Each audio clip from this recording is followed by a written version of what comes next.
I'm Jose Salazar, and my project is called Raptor. This is my project problem.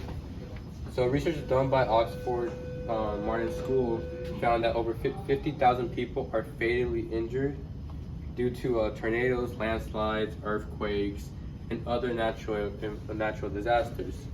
So my goal and plan is to make a kind of a excavator, but the only difference is when people go, or like, you know, rescue teams go to rescue people, they need a excavator that moves certain things, or otherwise everything could collapse on top of each other. And with excavators, there's not really any guidance. It's just a huge scoop getting multiple things at once, and they have to be very careful. Versus with my project, what I'm trying to get is kind of the excavator body look, and get like a robotic arm to where it can get certain things and move safely around. This is my brainstorming and sketching. I try to stay as close or base to the measurements I desired. Might have gone over it. And it's the other brainstorming where I kind of got like images that kind of gave me ideas on what I was gonna do. I got the treads from tanks, because those are meant to go over rough surfaces, rocks, like tough terrain. The excavator arm, I was gonna need this hydraulic system, and then of course the crane, which is like normally you see those on crane machine games at like kid arcades or at stores. I was gonna use a robotic arm. Unfortunately, I lost that robotic arm in a previous exhibition, and this is a servo motor which is gonna be used to move the whole Raptor. This is my building materials. Of course, the heart of it all is the ones that are gonna receive all the information from my computer and move it.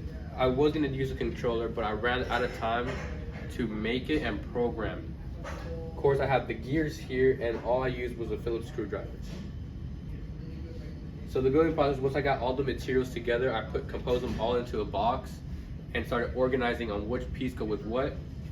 And I first started off with the body of the car. I started off with everything that was simple and easy to make at first, so that way I can focus on the hard part later.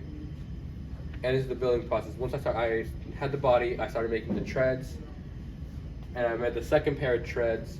And still, I haven't connected the motors to the heart yet, because that involves coding and seeing if they work. And then the building process continued of me having to build a body for that car, for the vehicle.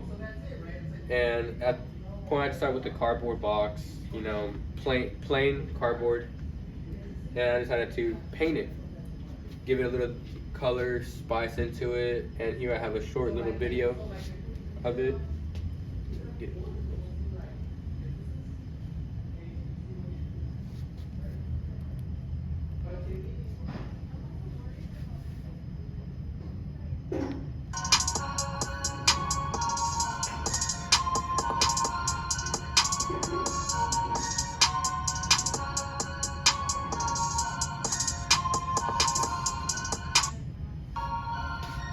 And as I said, I did end up losing the robotic arm, so I had to 3D print a new robotic arm. And this is the coding, which with the coding, it just moves the robot. Didn't really get to code the, 3D print can't really move the robot arm. All it can move was just the Raptor. And this is my old coding, which is the basic coding. It was just going straight and then sleeping, and that's all. With this new coding, it would go straight, turn for almost a 360, and then stop. And the circled area in the red meant that only the right gears moved and the left ones turned off, causing it to move and turn. And here I have part 1 videos, which is just the motor moving. Part 2, I have just a video of it without the body moving. And part 3 is my final video.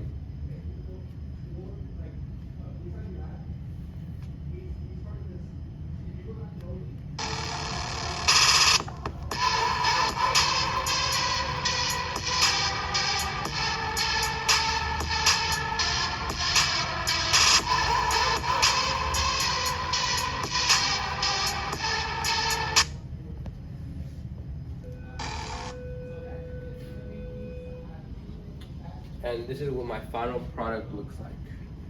As you can see, I have the robotic arm, the 3D robotic arm, hot glued on. I have the treads on, the body on. It is colored, and this is what my final product looks like.